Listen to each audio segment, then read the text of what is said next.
அஸ்ஸலாம் வலைக்கும் வரஹ்மத்துல்லாஹி வபரகாத்துஹு. இரவு தூங்கும்போது ஷைத்தான் நம்மளுடைய பிடரியில் 3 முடிச்சு போடுகிறான். முதல் முடிச்சு என்னன்னா, இன்னும் இரவு இருக்குது நீ தூங்குன்னு. இரண்டாவது முடிச்சு எதுக்குன்னா, நம்ம எந்திரிக்காமல், அதாவது அல்லாஹ்வுடைய நினைப்பு வராமல் இருக்கிறதுக்கு. மூன்றாவது முடிச்சு நம்ம ஒழு எடுத்து தொழுவாமல் இருக்கிறதுக்கு.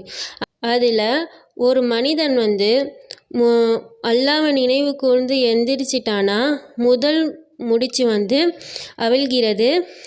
இரண்டாவது அவன் ஒழு செஞ்சானா இரண்டாவது முடிச்சு அவிழ்கிறது. மூன்றாவது அவன் தொழுதானா அவனுடைய மூன்றாவது முடிச்சும் அவிழ்கிறது. அன்றைய நாள் அவனுக்கு நல்லா போகும். அப்படி தொழுவாமல் இருக்கிறவங்களுக்கு என்ன ஆகும்னா, அன்றைய பொழுது சோம்பலுடன் இருப்பாங்க அப்படின்னு நபி ஸல்லல்லாஹு அலைஹி வஸல்லம் சொல்லியிருக்காங்க. இறைவழி செல்வம் இன்ஷா அல்லாஹ். அஸ்ஸலாமு அலைக்கும் வரஹ்மத்துல்லாஹி வபரகாத்துஹு.